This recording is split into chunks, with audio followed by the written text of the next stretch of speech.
Assalamualaikum warahmatullahi wabarakatuh. Waalaikumsalam warahmatullahi wabarakatuh.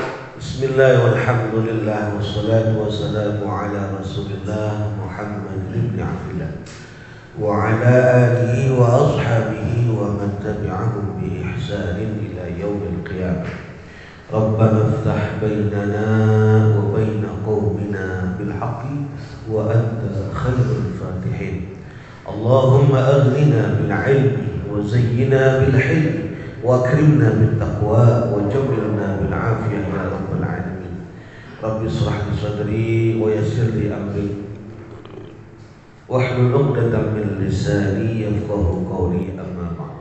Ya Rabbi bil Mustafa balligh maqasidana waghfir lana ma madha ya wasi'al karami. Ya Rabbi bil Mustafa balligh maqasidana waghfir lana ma madha ya wasi'al karami. Maulaya shalli wa sallim daiman على حبيبك خير الخلق كلهم مع حبيب المصطفى مقاصدنا واغفر لنا يا واسع الكرم.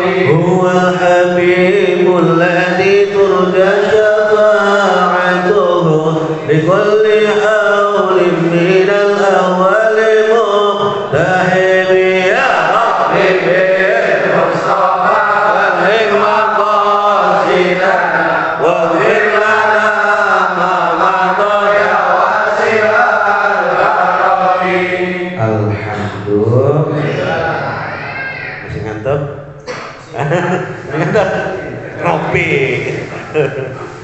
Ngopi mesen di depan.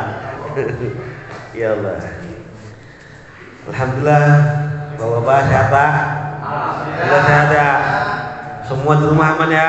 Aman. Orang saya tanyain beras sekarang marah karena baru pertengahan bulan ya. Ilokan udah habis, mungkin ya? Masih ada. Kalau udah habis gampang. Oh dekat di depan. Jamaah kita datang aja udah. Itu bosnya tuh. Nah. Datang aja ke tempat bos, tinggal pesen, ya kan pasti dikasih. Ya. Kalau nggak dikasih bilangin saya. Ya bilangin aja. Ya. Allah karim. Baik jamaah yang dimuliakan Allah Subhanahu wa taala, kita lanjutkan ya. Qala al-mu'allif rahimahullah wa nafa'ana bihi wa bi 'ulumihi fid darin amin. Masih di awal bab tentang siwak. Oh iya, saya mohon maaf nih. Kemarin saya rencananya pengen beli siwak, saya kelupaan lagi. Terus saya juga mau nyatat ini salawatan juga lupa, masya Allah. Maafin ya. Ntar kalau ingat saya itu kalau ingat ya. Bismillahirrahmanirrahim. Hadis yang keberapa sekarang? Bismillahirrahmanirrahim. Wa qala sallallahu alaihi wasallam, dan telah bersabda baginda Rasul Muhammad sallallahu alaihi wasallam, sittatun, ada 6 min sunanil mursalina, daripada kesunahan para rasul. Jadi ada 6 yang biasa dilakukan oleh rasul-rasul. Rasul itu udah pasti nabi. Kalau nabi belum tentu rasul. Bedanya di mana nabi sama rasul? Di mana bedanya? Nabi sama rasul itu beda. Kalau rasul pasti nabi, kalau nabi belum tentu rasul. Kenapa? Kalau nabi itu adalah kekasih Allah yang menerima wahyu, tapi wahyu itu tidak untuk disebarluaskan, kecuali ada yang nanya. Itu nabi itu. Jadi nabi dapat wahyu juga, tapi wahyunya itu tidak diajarkan kepada umat, enggak gitu, kecuali kalau ada yang nanya sama dia. Itu nabi itu. Makanya nabi itu, kalau nabi doang yang bukan rasul, itu jarang yang punya umat. Yang punya umat itu rasul gitu. Nah rasul itu apa? Rasul itu Orang yang mendapatkan wahyu dari Allah dan dia wajib menyampaikan wahyu tersebut kepada seluruh umat manusia, itu namanya Rasul. Jadi kalau Nabi contohnya apa? Nabi Khidir. Kenal Nabi Khidir nggak? Nabi Khidir kenal?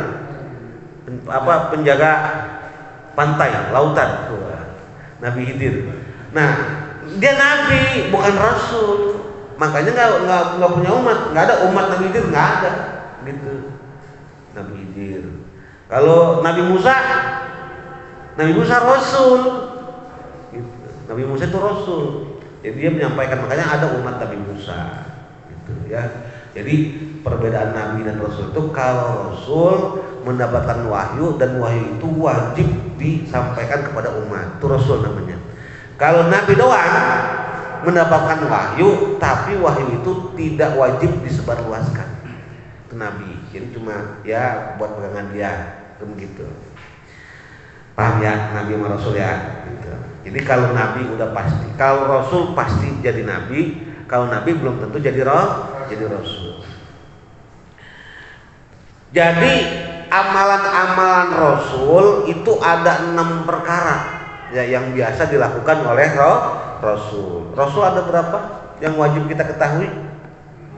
25 ya, itu yang wajib ya, yang lain nggak wajib. Tapi kalau diketahui boleh, apa aja? Siapa aja Rasulnya?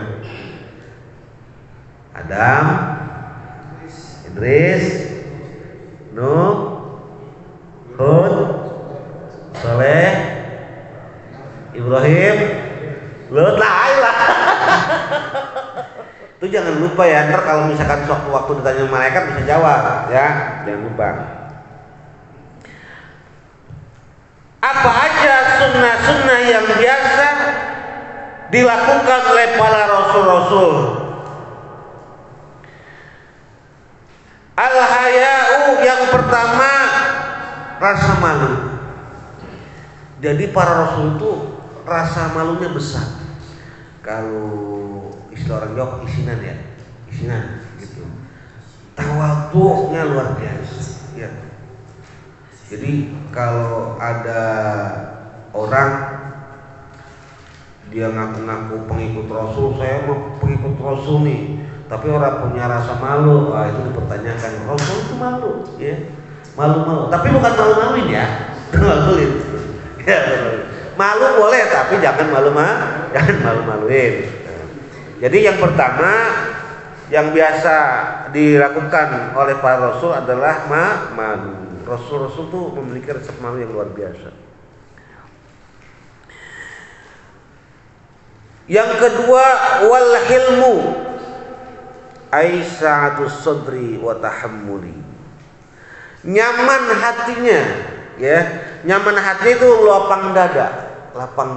Jadi Nabi Rasul itu kagak gampang marah. Terus kalau misalkan ada masalah dia tenang, ya. Ada orang jahat sama dia biasa aja. Lebih memaafkan daripada balas dendam. Wa ta'atturu, dan memakai wangi-wangian. Nah, jadi para Rasul senang dengan wangi-wangian. Ya, Rasul senang wangi-wangian. Bahkan Nabi Muhammad sallallahu alaihi wasallam, ya, beliau mah walaupun nggak pakai wangi-wangian, badannya tetap wangi. Air keringetnya aja itu wangi, lebih wangi daripada minyak kasturi. Keringet Nabi Muhammad. Makanya dulu kalau Nabi Muhammad lagi istirahat tidur siang, misalkan Nabi Johor, kan panas ya, keringetan. Itu kadang-kadang tuh keringetnya tuh dikerikin sama sahabat tuh, dikerikin gitu. Disimpan. Buat apa? Buat minyak wangi.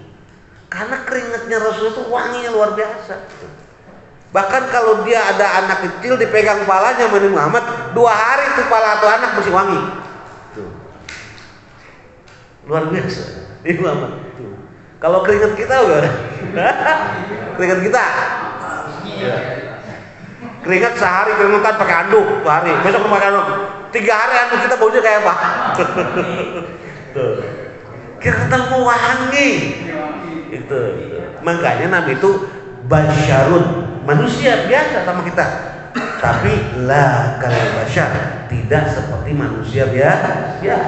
Basyarun la kal basyar, beliau manusia tapi bukan seperti manusia biasa. Beliau adalah manusia yang luar biasa, ya. Tuh. Jadi yang ketiga yang biasa dilakukan oleh para rasul itu wa ta'atturu, yaitu memakai wangian.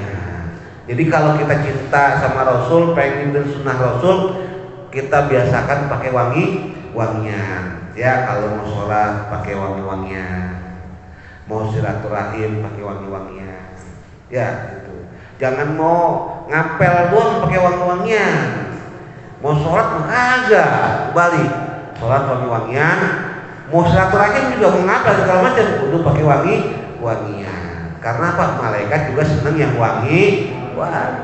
Makanya itu kalau lagi tahlil, lagi baca maulid, berjanjian, orang tua kita zaman dulu buat bakar apa ya?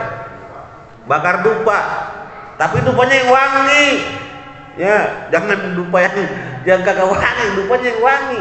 Ya itu. Boleh nggak bakar dupa? Boleh, tapi ada tapinya. Tapi niatkan bakar dupa itu untuk wangi-wangian ruangan. Karena apa? Karena malaikat senang yang wangi. Niat pertama memakai wangi-wangian karena sunnah Rasul. Yang kedua biar malaikat pada turun. Malaikat kalau ada yang wangi-wangi nih turun nih. Tuh, malaikat rahmat turun. Wangi banget nih, mana nih? Tuh, turun, wah di Al-Kautsar nih. Turun dia. Ikut sama kita di sini. Gitu. Tapi kalau misalkan niat bakar dupa, niatnya biar supaya doanya dibawa sama asap, tuh ada nggak ya berkeyakinan gitu? Ada. Zaman dulu keyakinannya bakar dupa itu biar supaya doanya dibawa sama asap naik ke atas, gitu. Jadi katanya kalau kagak bakar dupa, doanya kagak naik langit, orang bakal kabul gitu. Makanya harus pakai dupa biar doanya naik langit, tak dibawa sama asap. Itu kayaknya orang zaman dulu nggak boleh. Kalau kita bakar dupa berkeyakinan doa kita dibawa sama asap itu haram. Ya, nggak boleh berkeyakinan seperti itu. Tapi kalau bakar dupa niatnya untuk wangi-wangian itu jadi sunnah. Ya, perkara yang sama kita lakukan, tapi niatnya berbeda. Hasilnya juga berbeda. Yang satu jadi dosa, yang satu jadi pahala. Paham ya? Kemudian yang keempat, aduh saya bacanya. Wa kasratul azwaj. Apa? Kasratul azwaj? Banyak istri. Jadi Rasul itu istrinya kagak cuma satu.